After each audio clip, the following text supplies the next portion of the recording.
ഞാൻ പുസ് in boots. എനിക്ക് normal ജീവിതമൊന്നും പറ്റത്തില്ല. പുസ്, ഞാൻ ഒരാളുടെ അഡ്രസ്സ് തരാം. നീ അവിടെ ചെന്നിട്ടുണ്ടെങ്കിൽ നിന്നെ അയാൾ പൊന്നുപോലെ നോക്കും. പുസ് ആണെങ്കിൽ അത് മേടിച്ചിട്ട് അയാളുടെ വാക്കുകളൊന്നും വകവെക്കാതെ നേരെ ഒരു ബാറിൽ ചെന്നിട്ട് പാല് കുടിച്ചുകൊണ്ടിരിക്കുകയാണ്. പെട്ടെന്ന് അവനൊരു ശബ്ദം കേൾക്കുകയാണ്. തിരിഞ്ഞു നോക്കിയതും ഒരു ചെന്നായി അവന്റെ അടുത്ത് നിൽക്കുകയാണ്. നിന്റെ ലുക്കൊക്കെ കണ്ടിട്ട് നീയാണ് പുസ് ഇൻ ബൂട്ട്സ് എന്ന് തോന്നുന്നല്ലോ. എനിക്കൊരു ഓട്ടോഗ്രാഫ് തരാമോ?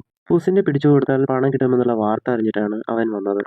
എന്റെ കയ്യിൽ നിന്ന് എല്ലാവരും രക്ഷപ്പെടാനാണ് ആഗ്രഹിക്കുന്നത്, എന്നാൽ ആരും രക്ഷപ്പെട്ടിട്ടില്ല എന്നാണ് സത്യം. ഇതൊരു നടക്കി പോകൂല എന്ന് തോന്നി. പറ്റുമെങ്കിൽ എന്നെ പിടിക്കും. പിടിക്കാൻ വേണ്ടി വന്ന ആ കുറുക്കൻ അവനുമായിട്ട് ഫൈറ്റ് ചെയ്യുന്നു. ആദ്യമൊക്കെ അവൻ ആ ചെന്നായ എടുത്ത് പിടിച്ചു നിൽക്കുമെങ്കിലും പിന്നീട് ആ ചെന്നായ പുസിനെ തോൽപ്പിക്കുന്നു. അതും അവന്റെ നെറ്റിയിൽ മുറിവേൽപ്പിച്ചിട്ട്.